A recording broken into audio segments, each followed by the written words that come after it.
আমরা আমাদের geography physical যে ফিজিওগ্রাফিক ডিভিশন সেগুলো নিয়ে আলোচনা শুরু করেছিলাম এবং প্রায় শেষের দিকে আমরা এখন এসে পৌঁছেছি। আমাদের টোটাল যে 6টা ফিজিওগ্রাফিক ডিভিশন ছিল, ইন্ডিয়াকে 6টা ভূপ্রকৃতিগত দিক থেকে যে 6 ভাগে ভাগ করা যায়, তার প্রথম 4টে আমরা আলোচনা করেছিলাম। যে নর্দার্ন এবং হিমালয় রিজিয়ন রয়েছে সেটা, ঠিক তার পাদদেশ থেকে শুরু হয়েছিল great plain of the north, এবং মাঝ বরাবর যে পার্টটা ছিল আমাদের, এই যে পার্টটা, যেটা টোটাল 6টা ফিজিওগ্রাফিক ডিভিশনের মধ্যে সবচাইতে বড় লার্জেস্ট যে অংশ, সেটা ছিল আমাদের কি পেনিনসুলার প্ল্যাটু। তার বিভিন্ন রকম ভাগ ছিল, সেগুলোও আমরা আলোচনা করেছিলাম। আমাদের এখানে ছিল ডেজার্ট, সেই ডেজার্ট নিয়ে আমরা আলোচনা করেছি। এবং আজকে আমাদের যেটা আলোচনা হবে সেটা হচ্ছে নেক্সট প্রসেস। এই যে গ্রিন কালারের অংশটা রয়েছে আমাদের, এই যে গ্রিন কালার অংশের মধ্যে এই অংশটা, এটা কি? এটা হচ্ছে আমাদের কোস্টাল প্লেন।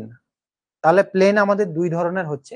একটা প্লেন আমরা আগেই আলোচনা করেছিলাম, যে নর্দার্ন প্লেন, অর্থাৎ হিমালয় যে রয়েছে আমাদের পর্বতটা, সেই পর্বত থেকে যে বিভিন্ন নদ নদীগুলো উৎপত্তি হয়েছিল, সেই নদ নদীগুলোর আমরা জানি যে নদীর 3টে কাজ ছিল।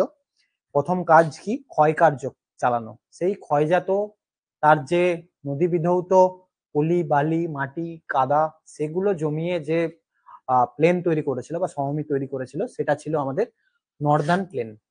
ঠিক একইভাবে আমাদের পেনিনসুলার যে ইন্ডিয়া রয়েছে, সেই পেনিনসুলার ইন্ডিয়াতেও আগের দিনে আমরা পড়েছিলাম ওয়েস্টার্ন ঘাট এবং ইস্টার্ন ঘাট। এই যে পর্বতমালাগুলো রয়েছে, সেই অংশ থেকেও কিন্তু প্রচুর পরিমাণে নদ নদী উৎপত্তি হয়েছে, যেগুলো আরাবিয়ান সি এবং বে অফ বেঙ্গলের মধ্যে গিয়ে পড়েছে। তো ওই যে নদ নদীগুলোর আমাদের ডিপোজিট গুলো রয়েছে, সেগুলো নিয়েও কিন্তু আমাদের যে প্লেনটা, এটা বন্ধ হয়ে গেল,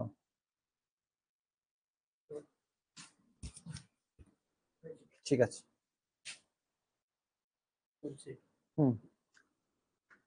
সেই যে আমাদের প্লেনটা তৈরি হয়েছিল, সেটা হচ্ছে আমাদের কোস্টাল প্লেন। তাহলে এই যে অংশটা আমাদের, যদি টোটাল ইন্ডিয়ান ম্যাপটা দেখি, আমাদের পূর্ব দিকে এবং পশ্চিম দিকে কোন পর্বতটা, এখানে কি রয়েছে? আরাবিয়ান সি আছে, এবং এদিকটা আমরা জানি বে অফ বেঙ্গল রয়েছে।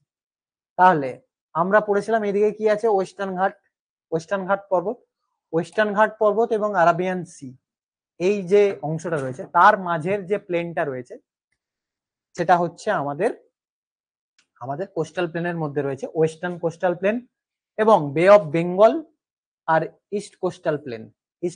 ইস্ট কোস্টের যে এটা ছিল আমাদের ইস্টার্ন ঘাট, সেই ইস্টার্ন ঘাট এবং বে অফ বেঙ্গলের মাঝে রয়েছে আমাদের ইস্ট কোস্টাল প্লেন। এটাই আজকে আমাদের মূলত পড়বার কথা।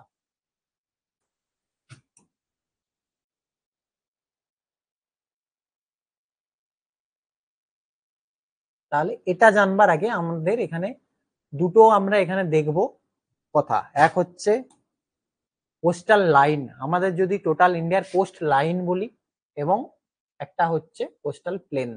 প্রথমে আমরা দুটো বুঝবো যে এই দুটোর মধ্যে পার্থক্য কি। একটা হচ্ছে কোস্ট লাইন এবং কোস্টাল প্লেন। সেটা বোঝবার জন্য আমি আরেকবার আগের ম্যাপটাতে আমরা যাব।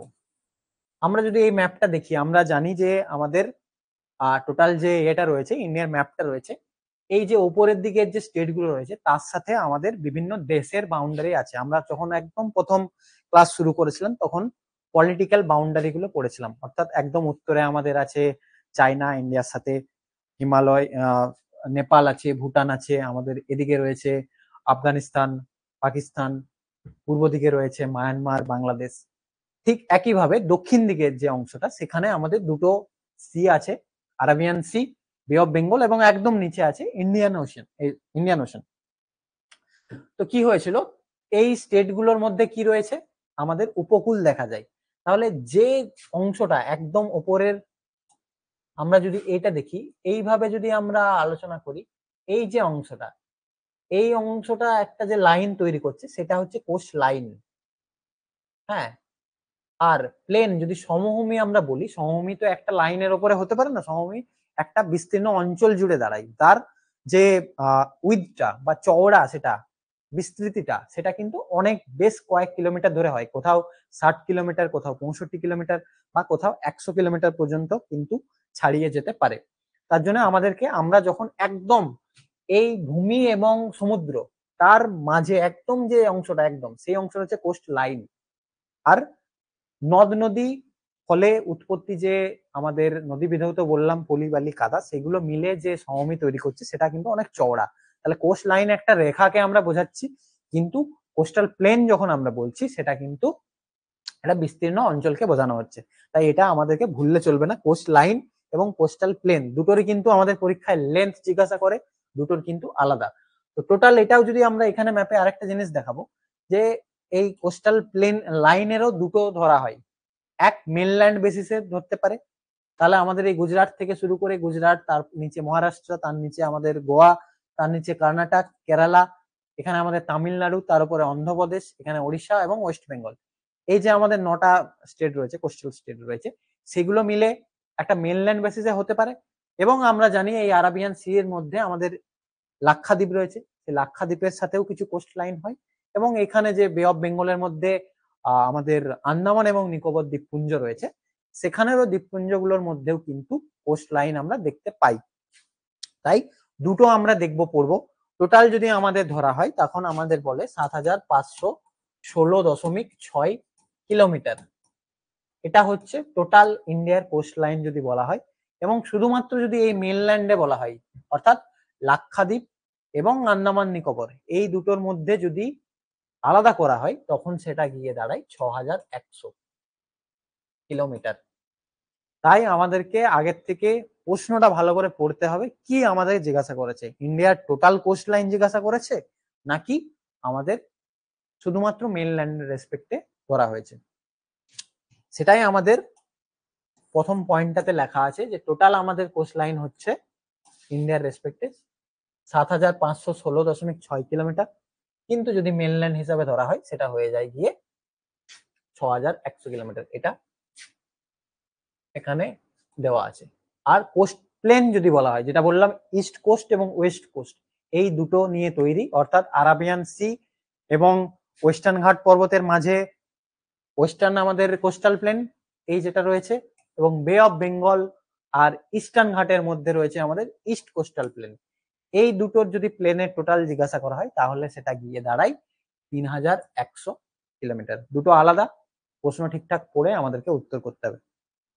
ইস্ট কোস্টের হচ্ছে 1500 কিলোমিটার আর ওয়েস্টার্ন কোস্টের হচ্ছে 1600, দুটো যোগ করলে হচ্ছে টোটাল মিলে 3100 কিলোমিটার টোটাল লেন্থ আমাদের ইস্ট কোস্টাল এবং ওয়েস্ট কোস্টাল মিলে টোটাল প্লেন।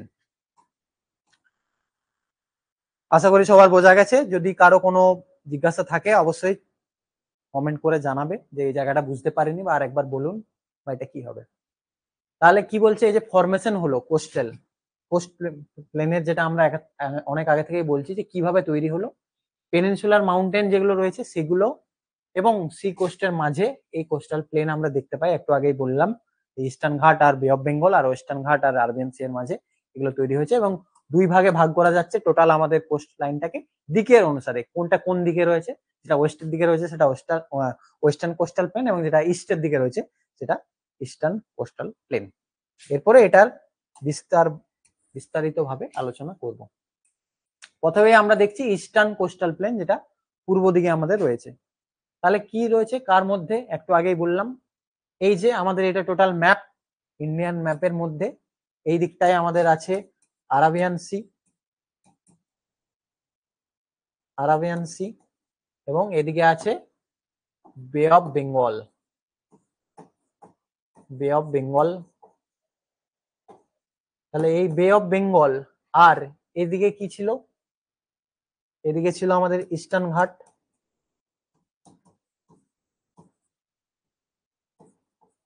এই দুটোর মাঝে যে প্লেন এরিয়াটা রয়েছে, এখান থেকে প্রচুর আমরা দেখবো এখানে নদ নদী যখন পড়বো, ওয়েস্টার্ন ঘাট থেকে অনেক নদ নদী অর্থাৎ গোদাবরী, কৃষ্ণা, কাবেরী এগুলো তৈরি হয়ে এইভাবে এসে বে অফ বেঙ্গলে পড়েছে, এবং ওই নদীর সাথে যে পলি বালি কাকর মাটি কাদা সেগুলো মিলে যে প্লেনটা তৈরি করছে সেটা হচ্ছে আমাদের ইস্টার্ন কোস্টাল প্লেন। সেটাই এখানে লেখা আছে যে ইস্টার্ন ঘাট এবং বে অফ বেঙ্গলের মাঝে এটা তৈরি হয়েছে। আমরা যদি গঙ্গা বা থেকে দেখি, আমরা নদীর বেসিসে দেখি, তাহলে কি বলেছে, গঙ্গা ডেল্টা থেকে একদম কন্যাকুমারী পর্যন্ত, অর্থাৎ গঙ্গার যে ডেল্টা এখানে তৈরি হচ্ছে, বে অফ বেঙ্গলে গঙ্গা যেখানে এসে পড়ছে সেখান থেকে একদম কন্যাকুমারী আমরা জানি একদম তামিলনাড়ুর নিচে আমাদের ইন্ডিয়ান মেনল্যান্ডের যদি সাউদার্ন মোস্ট পয়েন্টও বলা হয়, সেটা আমরা কন্যাকুমারী বলি, সেই কন্যাকুমারী পর্যন্ত টোটালটা হচ্ছে আমাদের east coastal plane. State location যদি দেখি, একদম উপরে ভাগে আমাদের পশ্চিমবঙ্গের ঠিক নিচ থেকে আমাদের শুরু হয়েছে ওড়িশা, তার নিচে আছে অন্ধ্রপ্রদেশ এবং তার নিচে আছে আমাদের তামিলনাড়ু। এই তিনটে মেন স্টেট মিলে স্টেট লোকেশন নিয়ে হচ্ছে ইস্টার্ন কোস্টাল প্লেন। এবং টোটাল লেন্থ কত? 1500 কিলোমিটার। এটা পরীক্ষায় জিজ্ঞাসা করে যে ইস্টার্ন কোস্টাল প্লেনের টোটাল লেন্থ কত, সেটা হচ্ছে 1500 কিলোমিটার। এবং এটাই আমরা একটু আগে আলোচনা করলাম যে কোস্টাল লাইন এবং কোস্টাল প্লেনের মধ্যে পার্থক্য যখন দেখলাম, যে বলেছিলাম কোস্টাল লাইন একটা মাত্র রেখা, কিন্তু প্লেনের মধ্যে কিন্তু অনেকটা উইথ দেখা যায়, অনেকটা চওড়া হয়। এখানে দেখো দেওয়া আছে এটা কত চওড়া, প্রায় 120 থেকে 125 কিলোমিটার হচ্ছে ইস্ট কোস্টালের চওড়াটা। তাহলে কতটা বিস্তৃতি আমরা এখান থেকে আন্দাজ করতে পারি।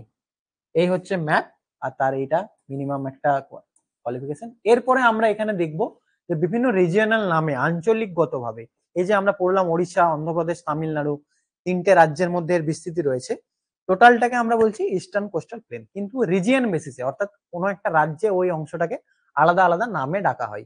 এগুলো পরীক্ষায় আসে। আমরা যেমন আগের দিনে পড়েছিলাম ইস্টার্ন ঘাট এবং ওয়েস্টার্ন ঘাটের আদার নেম সহ্যাদ্রি, মালাদ্রি, সেই একইভাবে এই ইস্টার্ন কোস্টাল প্লেনেরও একটা কিন্তু আলাদা নাম রয়েছে, উৎকল। অর্থাৎ উড়িষ্যা যে অংশটা, উড়িষ্যার অংশটাকে আমরা কি নামে ডেকে থাকি? উৎকল কোস্ট। আমরা জানি উড়িষ্যা উৎকল আগে নাম ছিল, সেইখান থেকে উৎকল কোস্ট বলা হচ্ছে। এবং উৎকল কোস্ট তো উড়িষ্যায় এসে শেষ হলো। উড়িষ্যার উৎকল কোস্ট এর নিচ থেকে, অর্থাৎ সাউদার্ন পার্ট থেকে তামিলনাড়ুর নর্থ পর্যন্ত এই যে অংশটা, সেটা আমাদের কি বলা হয়? অন্ধ্র কোস্ট। একইভাবে অন্ধ্রপ্রদেশ যেখান থেকে শেষ হচ্ছে, তার নিচটাকে বলা হচ্ছে তামিলনাড়ু কোস্ট। অর্থাৎ নাম দেখেই পুরো বলে দিতে পারবো কোন স্টেটে কোনটা আছে। যেটা তামিলনাড়ু আছে সেটা তামিলনাড়ু কোস্ট, যেটা অন্ধ্রতে আছে অন্ধ্র কোস্ট, এবং যেটা উড়িষ্যায় রয়েছে সেটা উৎকল কোস্ট। কিন্তু এখানে অন্য একটা নামও আছে, সেটা হচ্ছে নর্দার্ন সার্কার। কোন অংশটাকে নর্দার্ন সার্কার হিসাবে নাম হিসাবে ধরা হয়? অর্থাৎ যেটা আমাদের ওড়িশায় তৈরি হচ্ছে, ওড়িশা থেকে একদম অন্ধ্রপ্রদেশের শেষ পর্যন্ত, এইটাকে টোটালটাকে একসাথে আমরা নর্দার্ন সার্কার বলে কিন্তু অভিহিত করে থাকি। এই যে সার্কার কথাটা এলো, এই সার্কার কথাটা উৎপত্তি কিভাবে হলো? যখন মোগল সম্রাট ছিল শেরশাহ সুরি যখন রাজত্ব করছিলেন, আমাদের যেমন এখন টোটাল দেশটাকে আমরা কি করি, অনেকগুলো রাজ্যগুলোকে আমরা ডিস্ট্রিক্টে ভাগ করেছি, ডিস্ট্রিক্টটাকে আমরা ব্লকে ভাগ করি, সেরকম শেরশাহ সুরি যখন রাজত্ব করতেন, তার যে প্রদেশগুলো ছিল, সেই প্রদেশগুলো সরকার নামে পরিচিত ছিল। সেইখান থেকেই এই নর্দার্ন সরকার নামটা এখনো পর্যন্ত প্রচলিত আছে, সেই শেরশাহ সুরির আমল থেকে। এটা হচ্ছে নর্দার্ন সরকার। তাহলে এই দুটো, এটা কি নিয়ে তৈরি? এটা হচ্ছে আমাদের যদি স্টেট ধরি, মহানদী যেটা কোথায় আছে, মহানদীটা উড়িষ্যা, এবং কৃষ্ণা যেটা আমাদের অন্ধ্রপ্রদেশের মধ্যে আমরা দেখতে পাবো। এই দুটো মাঝের, এই দুটো নদীর যে মধ্যবর্তী অংশ, বা আমরা যদি স্টেট লোকেশন বলি, ওড়িশা এবং অন্ধ্রপ্রদেশ, এই দুটো মিলে আমাদের নর্দার্ন সার্কারটা গঠিত। কর্ণাটিক বিটুইন দ্য কৃষ্ণা এবং কাবেরী নদী, এটাকেও বলা হয় যে কৃষ্ণা এবং কাবেরী নদীর মাঝের যে অংশটা, সেটাকে কর্ণাটিক এরিয়া নামে পরিচিত। এবং একইভাবে এখানে আরেকটা নাম রয়েছে, আমরা দেখতে পাচ্ছি করমন্ডল। এটা পরীক্ষায় অনেকবার আসে যে কোন রাজ্যের কোস্ট এরিয়া করমন্ডল কোস্ট নামে পরিচিত। সেটা আমরা সকলেই জানি, সেটা হচ্ছে আমাদের তামিলনাড়ু। তামিলনাড়ুর পাশে যে কোস্টটা রয়েছে সেটা করমন্ডল। করমন্ডল আমরা জানি একটা বিভিন্ন আমাদের ইয়েও রয়েছে, সেখানে ট্রেনও রয়েছে, পশ্চিমবঙ্গ থেকে সেখানে ট্রেনে করে অনেক মানুষ যায়। এটা হচ্ছে করমন্ডল। এই করমন্ডল যেমন এই নর্থ সার্কারের একটা ইতিহাস রয়েছে, করমন্ডলেরও কিন্তু একটা ইতিহাস রয়েছে। সেটা কি? যখন চোল রাজারা রাজত্ব করতো দাক্ষিণাত্যের দিকে, সেই সময়ে তাদের যে রাজত্ব যে অংশগুলো ছিল, সেটাকে কি বলা হতো? চোলামন্ডলম বলে ডাকা হতো। তার যে এরিয়া গুলো ছিল, চোলামন্ডলম ছিল। হ্যাঁ, চোলামন্ডলম। কিন্তু যেমন আমরা দেখেছিলাম যে ইন্দাস নদীটা কি সিন্ধু নদীটাকে বিকৃত ইংরেজরা বা ইহুদিরা যারা ছিল, তারা সেই করে ইন্দাস হলো। সেই ইংরেজরা যখন রাজত্ব করতো, তখন এই চোলামন্ডলমটা ঠিকঠাক উচ্চারণ করতে না পেরে সেটাকে ওরা করমণ্ডলম এরকম টাইপের একটু বিকৃত উচ্চারণ করতো, সেই নাম থেকেই কিন্তু এই করমণ্ডল নামটার উৎপত্তি হচ্ছে। অর্থাৎ চোলামণ্ডলম, চোল যে রাজাদের যে রাজত্ব করতো সেইখানে চোলামণ্ডলম থেকে, চোলা থেকে চোলামণ্ডলম থেকে করমণ্ডল কথাটা কিছুটা বিকৃতি লাভ করে এখানে আমাদের এসেছে। তো এটাও কিন্তু একটু মাথায় রাখার কথা। পরীক্ষায় ম্যাক্সিমাম দেয় তামিলনাড়ুর যে কোস্ট রয়েছে তাকে কি বলে, বা করমণ্ডল কোস্টটাকে কোথায় দেখা যায় আমাদের রাজ্যের ভিত্তিতে, তাহলে হয়ে গেল তামিলনাড়ু এবং করমণ্ডলম। যেটা পরীক্ষায় আসবে সেরকম ভাবে আমরা আলোচনা করব বা উত্তর দেবো। এরপরে যদি আমরা ওইগুলোকে একটু বিস্তৃত ভাবে দেখি, যে আমরা 3 ভাগে ভাগ করলাম, উৎকল প্লেন, আমাদের অন্ধ্রপ্রদেশের কোস্ট, অন্ধ্র কোস্ট, এবং তার নিচে চোলামণ্ডলম। এটাকে একটু বিস্তৃত ভাবে যদি দেখি, উৎকল প্লেনটা কোন এরিয়ার মধ্যে রয়েছে দেখলাম আমরা, উড়িষ্যার যে অংশটা। উৎকল নামটা আগেই ছিল, আমরা আমাদের জাতীয় সঙ্গীত রয়েছে সেখানেও দেখতে পাই উৎকল কথাটা, শব্দটা আমরা পাই। তাহলে সেটা কোথায়? এই উড়িষ্যার যে অংশটা সেখানেই উৎকল প্লেন রয়েছে। উড়িষ্যা কোস্ট রয়েছে, সুবর্ণরেখা নদী যেটা আমাদের একদম পশ্চিমবঙ্গের শেষে বলতে পারো, বা উড়িষ্যাতেও সুবর্ণরেখা যে অংশ ইয়েটা রয়েছে সেখান থেকে মহানদী ডেল্টা পর্যন্ত, মহানদীর যে নদীটা রয়েছে সেই অংশের মধ্যে আমরা এই উৎকল প্লেনটাকে দেখতে পাই, যার টোটাল লেন্থ কত? 400 কিলোমিটার। এটা পরীক্ষার জন্য ইম্পর্টেন্ট। এবং এটার কি রয়েছে, আমরা দেখেছিলাম প্রথমে যে এটার এভারেজ উইথ কত, 100 থেকে 120 কিলোমিটার। এটার ম্যাক্সিমাম 100 কিলোমিটার পর্যন্ত হয়ে যায়। মহানদী যে ডেল্টাটা রয়েছে সেখানে প্রায় 100 কিলোমিটার পর্যন্ত হয়ে যায়। আর চিল্কা লেক, এটাই সবচেয়ে এখানে প্রমিনেন্ট ফিচার্স, মুখ্য আমরা যদি তার বৈশিষ্ট্য ধরি সেটা হচ্ছে চিল্কা লেক। চিল্কাটা কি? চিল্কা হচ্ছে, এখানে পরীক্ষায় দেয়, চিল্কা হচ্ছে এক ধরনের লেগুন। এটা পরীক্ষায় দিয়ে দেয় চিল্কা কি ধরনের লেক, সেটা হচ্ছে লেগুন, যার একটা অংশ সমুদ্রের দিকে খোলা থাকে। এবং এটা কি আমাদের বিগেস্ট লেক, আমাদের দেশের সবচাইতে বড় হ্রদ যদি ধরা হয় সেটা হচ্ছে চিল্কা। এটা পরীক্ষায় দেয়। তাহলে এখান থেকে পরীক্ষার জন্য দুটো কোশ্চেন ম্যাক্সিমাম ইম্পর্টেন্ট। এক হচ্ছে এর লেন্থ কত, 400 কিলোমিটার, এবং চিল্কা লেক, এই দুটো ম্যাক্সিমাম ইম্পর্টেন্ট উৎকল প্লেনের মধ্যে। নেক্সট আমরা যদি দেখি, উৎকল প্লেনের পরে আমরা পড়েছি অন্ধ্র প্লেন। ঠিক একইভাবে তাহলে যেখানে শেষ হলো সেখান থেকে অন্ধ্রপ্রদেশ শুরু হবে।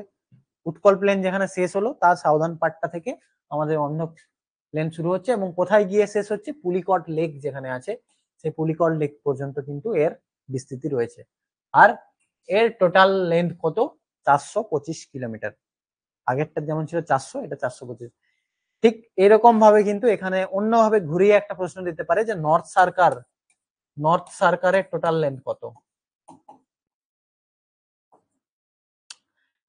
তাহলে আগেরটা আমরা দেখলাম উৎকলের দেখলাম 400, আর এটা 425, টোটাল মিলে দাঁড়ালো 825। এটাও কিন্তু মাথায় রাখতে হবে, টোটালটা যদি দিয়ে দেয় তখন হয়ে যাবে 825 কিলোমিটার টোটাল লেন্থ।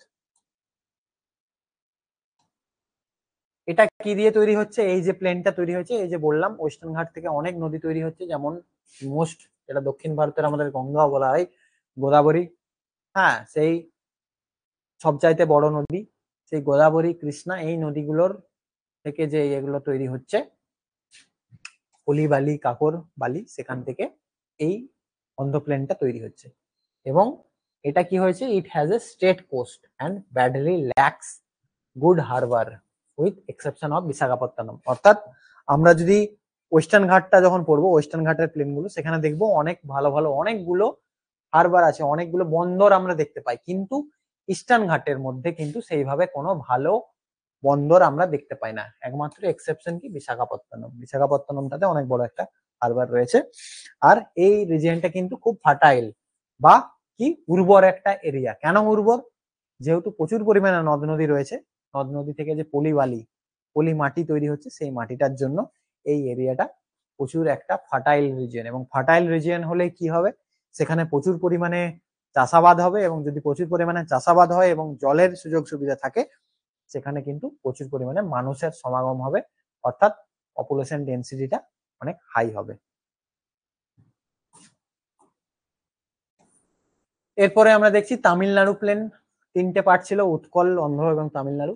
তামিলনাড়ু প্লেনটা স্ট্রেচটা কত, এটা হচ্ছে 675। টোটাল আমাদের ছিল 1500, তার মধ্যে প্রথমটা গেল 400, তারপরেরটা গেল 425, এটা হচ্ছে 675, তিনটে মিলে হয়ে যাচ্ছে আমাদের 1500 কিলোমিটারের লেন্থ।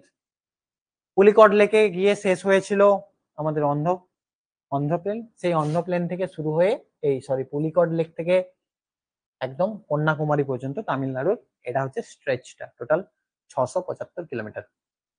এখানের মোস্ট ইম্পর্টেন্ট ফিচার্স কি, ওখানে যেমন গোদাবরী এবং কৃষ্ণা নদী ছিল, তামিলনাড়ুর দিকে কি নদী আছে, কাবেরী নদী। সেই কাবেরী নদীর ডেল্টাটা এখানে তৈরি হয়েছে, যেটা কত প্রায় 130 কিলোমিটার পর্যন্ত চওড়া হয়ে গেছে, 130 কিলোমিটার পর্যন্ত চওড়া হয়। এটাও প্রচুর পরিমাণে ফার্টাইল ল্যান্ড, যেহেতু নদ নদী রয়েছে, অনেকগুলো নদী আছে, তাই এটাও খুব উর্বর জমি এবং এখানেও প্রচুর পরিমাণে চাষাবাদ হয়ে থাকে। এবং কাবেরী ডেল্টাটাকে কি বলা হচ্ছে, গ্রেনারি অফ সাউথ ইন্ডিয়া বা দক্ষিণ ভারতের কি শস্যাগার বলা হয়। আমরা আগেও এই কথাটা পড়েছি যে এখানের সাথে সাথে এখানে অন্য দুটো নামও দিয়ে দিতে পারে, একটা তামিলনাড়ু নামটাও দিয়ে দিতে পারে, তামিলনাড়ু যদি পরীক্ষায় অপশনে থাকে, অথবা আমরা তামিলনাড়ুর একটা ডিস্ট্রিক্টের নাম পড়েছিলাম থাঞ্জাভুর। এই থাঞ্জাভুর ডিস্ট্রিক্টটাকে মেনলি বলা হয় সাউথ ইন্ডিয়ার গ্রেনারি। যেমন আমরা নর্থে পড়েছিলাম পাঞ্জাব প্লেন, আমরা যখন প্লেন পড়েছিলাম সেই সময়ে এই কথাগুলো আলোচনা করেছিলাম যে আমরা যে টোটাল নর্থ ইন্ডিয়ার প্লেন বলা হয়, যদি শস্যাগার ধরা হয় তখন আমরা পাঞ্জাব প্লেনটাকে বলি, এবং সাউথ ইন্ডিয়ার বললে তখন তামিলনাড়ু বলি বা কাবেরী ডেল্টা বলি, অথবা এই যে থাঞ্জাভুর নামটা রয়েছে এই থাঞ্জাভুরটাকে আমরা বলে থাকি। তাহলে এই ছিল আমাদের ইস্ট কোস্টাল প্লেন, যেটা ইস্টার্ন ঘাট এবং বে অফ বেঙ্গলের মাঝে রয়েছে তিনটে ভাগ, উৎকল, অন্ধ্র এবং তামিলনাড়ু। উৎকল উড়িষ্যা পাটটাকে বলা হচ্ছে উৎকল, অন্ধ্রপ্রদেশেরটা রয়েছে দুটোকে একসাথে বলা হচ্ছে নর্থ সার্কার, এবং তামিলনাড়ু যে পার্টটা রয়েছে সেটাকে বলা হচ্ছে করমন্ডল। নর্থ সার্কার বললাম কি, সার্কার নামটা হচ্ছে শেরশাহ সুরির যে প্রদেশ ছিল সেটার নাম থেকে হয়েছে, এবং করমন্ডল যেটা সেটা চোল রাজাদের যে রাজত্ব ছিল সেই চোলামন্ডলম থেকে এই করমন্ডল কথাটা এসেছে। যদি কারো কোথাও বুঝতে অসুবিধা হয় আমাকে বলতে পারো, নইলে আমাদের লাস্ট যে পার্টটা রয়েছে ওয়েস্টার্ন ঘাট এবং আরবিয়ান সি এর মাঝে, সেটা নিয়ে আমরা এরপরে আলোচনা করব।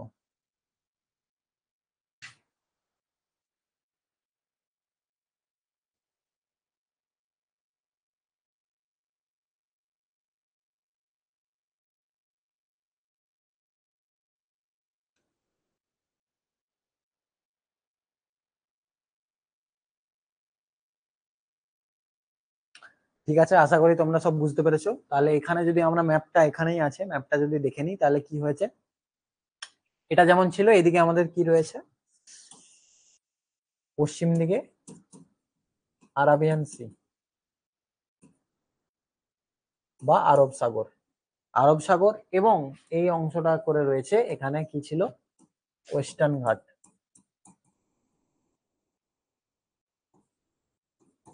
এই ওয়েস্টার্ন ঘাট এবং আরাবিয়ান সি এর মাঝে যে প্লেন তৈরি হয়েছে সেটাকে আমরা বলে থাকছি কি, এটাকে বলা হচ্ছে ওয়েস্টার্ন প্লেন।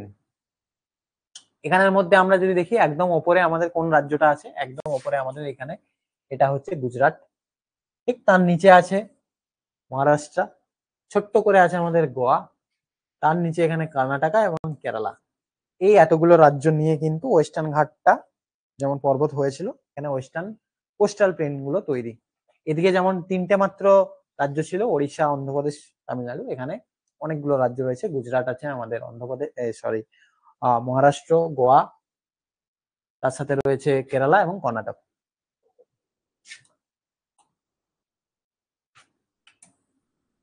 তাহলে কোথায় রয়েছে এটা আবার একটু আগে যেটা পড়লাম যে ওয়েস্টার্ন ঘাট এবং আরাবিয়ান সি এই দুটোর মাঝে আমাদের রয়েছে, বা আমরা যদি যদি দেখি রান অফ কচ্ছের রন থেকে কন্যাকুমারী পর্যন্ত, এখানেও কিন্তু কন্যাকুমারী কথাটা আছে, কারণ একদম লাস্ট বিন্দুটা হচ্ছে কন্যাকুমারী, তার জন্য এখানেও কন্যাকুমারীটাকে ধরা হচ্ছে। স্টেট লোকেশন গুজরাট, মহারাষ্ট্র, গোয়া, কর্ণাটক, কেরালা, তামিলনাড়ু, এখানের মধ্যেও কিন্তু তামিলনাড়ু রয়েছে। কেন? কারণ ওই তামিলনাড়ুর একটা পার্ট যদি দেখো এইভাবে আছে, হ্যাঁ এখানে যদি ম্যাপটা দেখো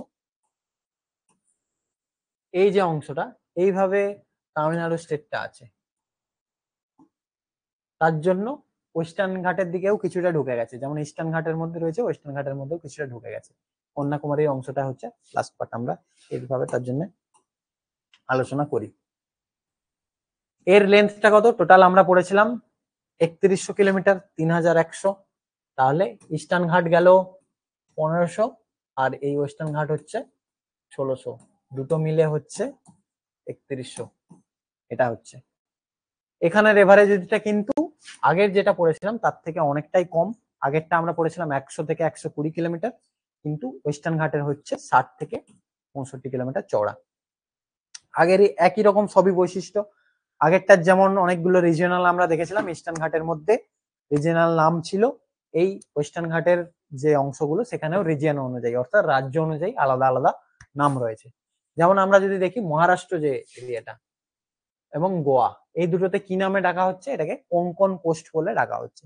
যেমন করমন্ডলটা আমরা পড়লাম, এই কোঙ্কন আমাদের একটা আলাদা রেলওয়ে জোনও আছে আমরা জানি, সেখানে মিটার গজ যে আমাদের স্ট্যান্ডার্ড গজ মিটার গজ যে এগুলো হয় রেল লাইন হয়, সেখানে এইভাবে দেখা যায় কোঙ্কন কোস্ট। কোঙ্কন কোস্ট এটা পরীক্ষা দেয় কোন এরিয়াতে দেখা যায়? মহারাষ্ট্র এবং গোয়া রাজ্যের মধ্যে, অথবা ঘুরিয়ে দিতে পারে যে মহারাষ্ট্র এবং গোয়ার মধ্যে যে কোস্টটা দেখা যায় তার নাম কি, সেটা তখন হয়ে যাবে কিন্তু কোঙ্কন কোস্ট। দুটোই আমাদের মাথায় রাখতে হবে। এবং আগেরটাই ইস্টার্ন ঘাটের মধ্যে সবচাইতে গুরুত্বপূর্ণ ছিল করমন্ডল, এখানের মধ্যে সবচাইতে গুরুত্বপূর্ণ হচ্ছে মালাবার। মালাবার অংশটা কি? কেরালা, মেনলি যদি অপশন থাকে সেটা হচ্ছে কেরালা। কেরালা কোস্টের মধ্যে যেটা দেখা যায় সেটা হচ্ছে মালাবার, এবং কর্ণাটকের কিছুটা অংশের মধ্যেও কিন্তু এখানে দেখা যায়। এই ছিল রিজিয়ন। এরপরে আমরা টোটালটাকে আলাদা আলাদা যে ভাগ করেছি ওয়েস্টার্ন ঘাটটাকে, সেটা একটু বিস্তৃতভাবে আলোচনা করবো। একদম উপরে ছিল আমাদেরকে কচ্ছ, আমরা দেখলাম বিস্তৃতি কোথায়? কচ্ছের রন থেকে কন্যাকুমারী পর্যন্ত। তাহলে কচ্ছ যে বা কাথিয়াওয়াড় যে রিজিয়নটা রয়েছে সেটাকে আমরা এবারে দেখব। এটা কি?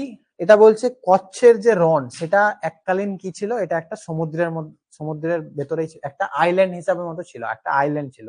আইল্যান্ডের চারদিকে কি হয়? জল থাকে। সেটা কি হলো পরবর্তী ক্ষেত্রে একটা জলাভূমিতে পরিণত হলো। কচ্ছের রন যেটা আমরা জানি একটা থকথকে এরিয়ার মতো রয়েছে। এর যে নর্দার্ন পার্টটা কচ্ছের, সেই নর্দার্ন পার্টটাকে কি হচ্ছে? স্যালাইন সয়েল, যেহেতু তার পাশে একদম আরাবিয়ান সি রয়েছে তার জন্য ওই এরিয়ার যে মাটিটা সেটা হচ্ছে স্যালাইন বা পুরো একদম লবণাক্ত। এবং সেটা এখন কি হচ্ছে? একটা ওই যে মার্সিল্যান্ড জলাভূমি, একটা জলাভূমিতে পরিণত হয়ে গেছে। এই যে এরিয়াটাকে, এটাকেই কি নামে পরিচিত? এই এরিয়াটাকেই বলা হচ্ছে গ্রেট রান অফ কচ্ছ। অর্থাৎ গুজরাট যে এরিয়াটা রয়েছে, গুজরাটের এই দিকের পূর্ব দিকের যে অংশটা রয়েছে উপরের, সেই অংশটা হচ্ছে গ্রেট রান অফ কচ্ছ। এবং একটু নিচের দিকে যেটা রয়েছে সাউদার্ন পার্টটা, এর সাউদার্ন পার্টটা হচ্ছে লিটল রান অফ কচ্ছ। উপরেরটা হচ্ছে গ্রেট রান অফ কচ্ছ এবং নিচের দিকটা হচ্ছে লিটল রান অফ কচ্ছ। আগেও পড়ানোর সময় বলেছিলাম যে লিটল রান অফ কচ্ছ থেকে একটা পরীক্ষায় প্রশ্ন দেয় যে এটা ভারতের একমাত্র ওয়াইল্ড অ্যাশ কোথায় দেখা যায়? এটা কিন্তু এই লিটল রান অফ কচ্ছের মধ্যে দেখা যায়, এটা পরীক্ষায় দেয়। একমাত্র ভারতবর্ষের এই লিটল রান অফ কচ্ছের মধ্যে বন্য গাধা এটা দেখতে পাওয়া যাচ্ছে। এর লেন্থ কত? টোটাল স্ট্রেচ হচ্ছে 320 কিলোমিটার, টোটাল 1600, তার মধ্যে 320 হচ্ছে এই কাথিওয়াড় এবং কচ্ছ এরিয়ার মধ্যে রয়েছে। এবং গির যে রেঞ্জটা, যেখানে আমরা এশিয়াটিক লায়ন দেখতে পাই, এশিয়াটিক লায়ন আমরা কোথায় দেখতে পাই? এই গির রেঞ্জের মধ্যে। গির যে অরণ্য আছে, সেই গির অরণ্য, সেই সেখানে একইভাবে গির রেঞ্জ কিন্তু এখানে রয়েছে। আর এখানে ডেন্স ফরেস্ট রয়েছে যেটা গির লায়নের জন্য বিখ্যাত, এটা বললাম। তাহলে ফার্স্ট পার্ট হলো আমাদের কচ্ছ এবং কাথিওয়াড়, যার লেন্থ 320। গুজরাটের মধ্যে রয়েছে উপরের দিকটা গ্রেট রান অফ কচ্ছ এবং লিটল রান অফ কচ্ছের পরে। এর নিচের যে অংশটা সেটা আমরা আবার দেখব গুজরাট প্লেন হিসাবে পরিচিত। অর্থাৎ কচ্ছের যেটা রয়েছে, কচ্ছের পূর্ব দিকে রয়েছে, লাইজ ইন দা ইস্ট, পূর্ব দিকে আমাদের এই কচ্ছ রয়েছে। এবং ফর্ম কিভাবে তৈরি হচ্ছে? এখানেও বেশ কিছু নদী দেখা যায়, যেমন নর্মদা, তাপ্তি, এই নদীগুলো, মাহি, সবরমতী, এই নদীর যে পলি বালি, এই নদী নিয়ে তৈরি হচ্ছে গুজরাট প্লেনটা। এর ইস্টার্ন পার্টটা, এর যে পূর্ব দিকের অংশগুলো, এটা কি হচ্ছে? ফার্টাইল, প্রচুর পরিমাণে কিন্তু এখানে কি রয়েছে, উর্বর জমি রয়েছে। আমরা যেমন দেখলাম কচ এবং কাথিয়াওয়াড়, এটা কি স্যালাইন ওয়াটার অর্থাৎ লবণাক্ত ভূমি। লবণাক্ত ভূমিতে কিন্তু চাষ একদমই ভালো হয় না, কিন্তু এখানে যেহেতু অনেকগুলো নদী রয়েছে এবং অনেকটা দূরে সমুদ্র থেকে, তার জন্য এই অংশটা ফার্টাইল এবং এখানে কি করছে, সাপোর্ট করছে এগ্রিকালচারকে, অর্থাৎ চাষাবাদ হচ্ছে। আর যে অংশটা কোস্টের কাছে রয়েছে, সমুদ্রের কাছাকাছি রয়েছে, সেটা কি দিয়ে তৈরি, কভার্ড বাই উইন্ড ব্লোন লোয়েস, অর্থাৎ সমুদ্রের বায়ু থেকে যে বায়ু প্রবাহিত হয়ে যে বালি হচ্ছে স্যান্ড দিয়ে, হিপস, হিপস মানে কি স্তূপ বা গাদা, অনেকগুলো একসাথে যখন থাকে গাদা বলি বা আমরা স্তূপ বলি, সে বালির যে স্তূপ সেটাকে কি বলা হচ্ছে, লোয়েস নামে ডাকা হয়। এটাও পরীক্ষায় দেয় যে লোয়েসটা কি, এটা হচ্ছে এই বালিগুলো জমে একটা হিপ তৈরি করছে বা স্তূপ তৈরি করছে, যেটা এই কোস্টাল এরিয়ার দিকে আমরা দেখতে পাই। দুটো পার্ট পড়লাম, একটা হচ্ছে কচ কাথিয়াওয়াড়, একটা হচ্ছে গুজরাট। নেক্সট আমরা পড়েছিলাম কোঙ্কন কোস্ট, যেটা কোথায় আছে, মহারাষ্ট্রে রয়েছে এবং গোয়ার কিছুটা অংশের মধ্যে রয়েছে। এবং গুজরাট যে স্টেটটা, গুজরাট স্টেটটা সাউথের দিক থেকে, দক্ষিণ দিক থেকে শুরু হয়েছে। এই যে আমরা যদি দেখি তাহলে এইভাবে তৈরি হয়েছিল। এটা যেটা তৈরি হচ্ছে এখানে আমাদের যেটা রয়েছে সেখানে মহারাষ্ট্রের মধ্যে রয়েছে। আর দমন, দমন যে ছোট্ট মতো একটা ইউনিয়ন টেরিটরি রয়েছে, সেই দমন থেকে গোয়া পর্যন্ত এর টোটাল স্ট্রেচ, যেটা 500 কিলোমিটার টোটাল। আগেটা 320 ছিল, এটা হচ্ছে 500 কিলোমিটার। এখানে বেশ কিছু নদী দেখতে পাচ্ছি, জোয়ারি, মান্ডবী, এই নদীগুলো দেখা যায় মেনলি এটা। এবং এটা কোথায়, গোয়া, গোয়ার প্রধান নদী হিসাবে দেখা যায় মান্ডবী নদীটা। এই অঞ্চলের মধ্যে এই নদীগুলো দেখা যাচ্ছে। এবং এখানে সবচেয়ে গুরুত্বপূর্ণ কি, থানে ক্রিক, থানে ক্রিকটা দেখা যাচ্ছে, যেটা মুম্বাই, এই থানে ক্রিকের মধ্যে পাশাপাশি মুম্বাই যে শহরটা রয়েছে, মুম্বাইয়ের পাশে এই থানে ক্রিকটা। এটা কি একটা এক্সেলেন্ট ন্যাচারাল হারবার, অর্থাৎ স্বাভাবিক বন্দর আমরা বলে থাকি, অর্থাৎ তৈরি করতে হয়নি আমাদের, আর্টিফিশিয়ালি তৈরি করতে হয়নি। ওখানকার যে পরিবেশটা রয়েছে বন্দর তৈরি করবার জন্যই উপযুক্ত। সেজন্য আমরা জানি মুম্বাই পোর্ট রয়েছে, আমরা জওহরলাল নেহরু পোর্ট রয়েছে, নাভাসেবা যে পোর্ট রয়েছে, সেগুলো কিন্তু এখানে প্রচুর পরিমাণে দেখা যায়। এবং পুরো ওয়েস্টার্ন কোস্ট জুড়েই যদি আমরা দেখি অনেকগুলো কোস্ট আমরা দেখতে পাবো।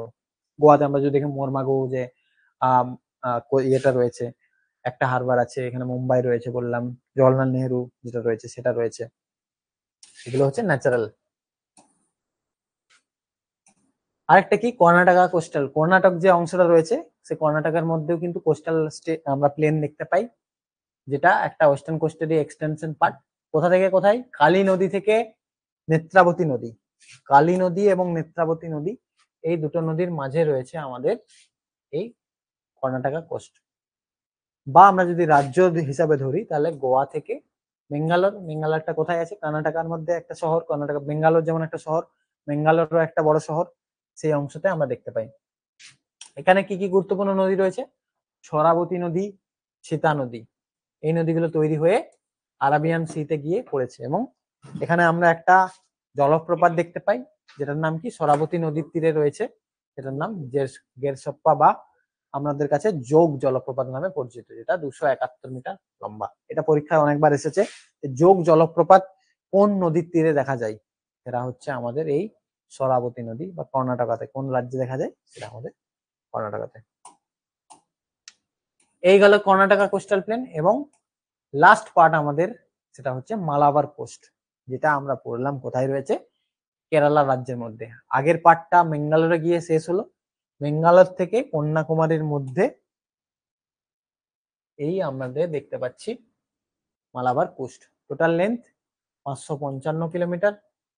এখানে বেশ কিছু লেক, হ্রদ রয়েছে, লেগুন রয়েছে, ব্যাক ওয়াটার রয়েছে, স্পিড রয়েছে, এগুলো রয়েছে, এগুলো মালাবার যে কোস্ট তার গুরুত্বপূর্ণ বৈশিষ্ট্য। এখানে যে মালাবার কোস্টের মধ্যে যে এই পরীক্ষায় এই প্রশ্নটা দেয়, মালাবার কোস্ট থেকে দুটো প্রশ্ন একমাত্র পরীক্ষায় আসে এবং সবচেয়ে গুরুত্বপূর্ণ, যে মালাবার কোস্ট কোন রাজ্যের মধ্যে দেখা যায়, সেটা হচ্ছে কেরালা, বা উল্টো দিক থেকে কেরালায় যে কোস্টটা দেখা যায় তার নাম কি, সেটা হচ্ছে মালাবার। এবং ওখানে যে লেক গুলো, ব্যাক ওয়াটার যে লেক গুলো রয়েছে, সেগুলো কি নামে পরিচিত, সেগুলো হচ্ছে কয়াল। হ্যাঁ, লেগুন যেগুলো রয়েছে সেগুলো হচ্ছে কয়াল নামে পরিচিত। তার উদাহরণ কি, ভেম্বানাদ, অষ্টমুদি, পারাভুর, মুরিয়াদ, এগুলো হচ্ছে এক একটা কয়ালের উদাহরণ। যার মধ্যে সবচাইতে বড় কি, ভেম্বানাদ কোয়ালটা হচ্ছে সবচাইতে বড়, যেটা মালাবার এরিয়াতে দেখা যায় বা কেরালায় দেখা যায়। ব্যাকওয়াটার জিনিসটা কি? ব্যাকওয়াটারটা হচ্ছে এক ধরনের লেগুন। কিভাবে তৈরি হয়েছে? কারণ ডিপোজিশন অফ স্যান্ড, অর্থাৎ বালি জমা হয়ে তৈরি হয়েছে। কোথায় বালিগুলো? At the mouth of river, অর্থাৎ নদীর যে সমুদ্রে গিয়ে মিলিত হচ্ছে, যেখানে গিয়ে পড়ছে মোহনা, সেই মোহনাতে বালি সঞ্চিত হয়ে এই ব্যাকওয়াটার গুলো জমা করছে। অর্থাৎ সেই এরিয়াটাতে পুরোটা ঢাকা পড়ে যাচ্ছে, একটা জমা পড়ে যাচ্ছে, এবং পেছনের দিকের অংশটা যে জলটা রয়েছে সেটা হচ্ছে ব্যাকওয়াটার টাইপের হয়ে যাচ্ছে। এটা শান্ত, একদম স্টিল ওয়াটার থাকে। এটা একটা ব্যাকওয়াটারের গুরুত্বপূর্ণ বৈশিষ্ট্য, যে এখানে জলগুলো পুরো শান্ত থাকে। মালাবার কোস্টে এগুলো ওয়াল নামে পরিচিত, এই যে লেগুন গুলো রয়েছে। তো এই ছিল আমাদের আজকের কোস্টাল প্লেনের দুটো ভাগ পড়লাম, ওয়েস্টার্ন কোস্টাল প্লেন এবং eastern coastal plane. Total length ছিল 3100। বিস্তৃতভাবে আলোচনা করা হলো। তোমাদের যদি কারো কোনো প্রশ্ন থাকে তাহলে জিজ্ঞাসা করতে পারো, নইলে আজকের ক্লাস এখানে শেষ করব। তোমাদের এখনই আবার ম্যাথ ক্লাস শুরু হবে। যদি কারো কোনো প্রশ্ন থাকে জিজ্ঞাসা করতে পারো।